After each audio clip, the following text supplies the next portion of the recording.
नमस्कार दोस्तों। किसी गांव में पति पत्नी अपने बच्चे के साथ रहते थे। एक बार दोनों के बीच किसी बात को लेकर कहा-सुनी हो गई थी।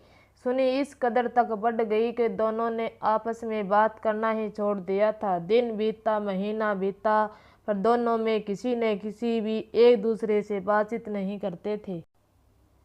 अगर किसी को एक दूसरे से कोई बात कहनी होती तो बच्चे से कहलाकर काम करवा देते थे। एक बार एक अजनबी गांव के पास से होकर गुजर रहा था। सर्दी के दिन थे, अंधेरा जल्दी हो जाया करता था। अजनबी ने देखा कि गांव के बाद जंगल पड़ता है और उसकी मंजिल अभी काफ़ी दूर है। उसने सोचा कि जंगल में रात बिताने से अच्छा है कि इसी गांव में रात बिता दी जाए। जिस रास्ते से वह निकल रहा था उसमें आगे चलकर एक अकेला घर था। यह घर आपस में बातचीत न करने वाले पति पत्नी का ही था। अजनबी ने इसी घर में बसेरा ढूंढने को किस्मत आजमाई। अजनबी घर पर गया और दरवाजे के बाहर बरामदे में पूरे आत्मविश्वास से बैठ गया। पति घर पर मौजूद नहीं था। पत्नी बरामदे में बैठे अजनबी व्यक्ति को देखकर बाहर आई तो अजनबी ने पूछा, तुम्हारे मालिक कहाँ हैं? पत्नी ने कहा, मुझे नहीं पता। यह कहते हुए भीतर जाने लगी। बच्चा भीतर से दोनों की बात ही सुन रहा था। उसने भीतर से तुरंत बाहर आकर कहा, मेरे पापा नहीं बताया कि वह कहाँ गए हैं। मम्मी पापा में आजकल लड़ाई चल रही है। बच्चे की माँ ने बच्चे को टेढ़ी नज़रों से घूरा और भीतर चली गई। बच्चा अजनबी के साथ खेलने लगा तो थोड़ी ही देर में उसे घुल मिल गया। तभी बच्चे ने अजनबी से सीधा पूछ लिया, आप कौन हो? अजनबी को कुछ न सूझा तो उसने यूं ही कह दिया, मैं तेरा मामा हूँ। बच्चे की माँ के कान अपने बच्चे और अजनबी की बातों में ही लगे थे। उसने सोचा, यह मेरे मायके का तो नहीं है, तो बच्चे का मामा नहीं हुआ, और न ही यह मेरे ननिहाल का है तो मेरा भी मामा नहीं हुआ। यह जरूर मेरे पति का मामा होगा। पत्नी बचपन से ही अपनी माँ को देखती थी कि जब कभी घर में उसकी माँ के मामा आते थे तो वह उनकी खूब खातिरदारी करती थी। उसने भी अपने पति के मामा की खूब खातिरदारी करने की ठानी और उसने शुद्ध देसी घी में पूड़ी, पुआ, हलवा आदि स्वादिष्ट पकवान बनाए थे। तब तक पति भी घर पहुंच गया। उसने देखा कि घर में कोई अजनबी आदमी आया है और पकवानों की खुशबू तो घर पहुंचने के पहले 100 मीटर दूर से ही आ रही थी। बरामदे में बैठे अजनबी को देखकर पति ने उससे हाथ जोड़े और बच्चे को इशारे से अपने पास बुला लिया। उसने अपने बच्चे से पूछा, कौन आया है? बच्चे ने कहा, मामा आया है।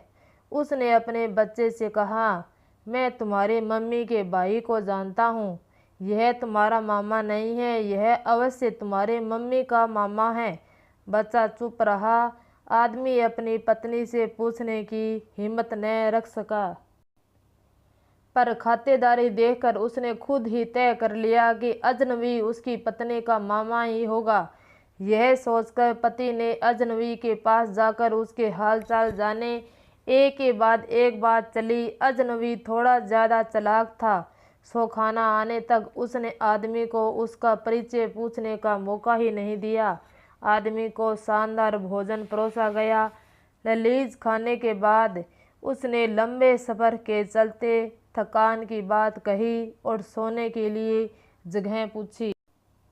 बरामदे में ही उसके लिए दरी बिछा दी गई। अजनबी ने अपने सितारों को धन्यवाद किया और आंखें मूंद कर सो गया। अगली सुबह पति अपने घर आए मेहमान के हालचाल जानने को बरामदे में पहुंचा तो बरामदे में कोई नहीं था। पहले तो उसे लगा कि मेहमान कहीं शौच इत्यादि के लिए इधर उधर गया होगा, पर काफ़ी समय बीत गया लेकिन वह वापस नहीं लौटा। पति खुद को रोक नहीं सका और जाकर सीधा अपनी पत्नी के पास गया। लेकिन उससे सीधा सवाल पूछने की हिम्मत न कर सका। उसने अपने बच्चे से कहा कि अपनी मम्मी से पूछ कि उसका मामा कहाँ गायब हो गया।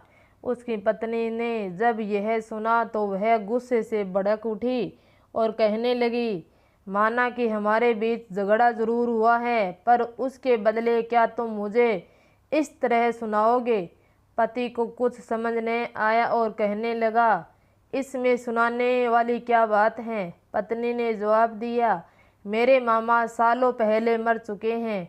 पति जोर से चिल्लाया, तो रात भर यहाँ रुका था वह किसका मामा था। पत्नी ने धीरे से कहा, मुझे तो लगा वह तुम्हारे मामा थे। बच्चा उनका झगड़ा सुन ही रहा था। तीनों एक दूसरे का चेहरा देखने लगे। अब तीनों को समझ आ गया कि रात में जिसकी खातिरदारी की थी वह किसी का मामा नहीं बल्कि कोई अजनबी था। तीनों जोर जोर से ठहाके लगाने लगे। पति ने अपनी पत्नी को गले से लगाया और कहा, जो भी था हमारे घर का भगवान बनकर आया था, उसकी वजह से हमारा झगड़ा तो ख़त्म हुआ। वीडियो अच्छी लगे तो शेयर ज़रूर करें। धन्यवाद दोस्तों।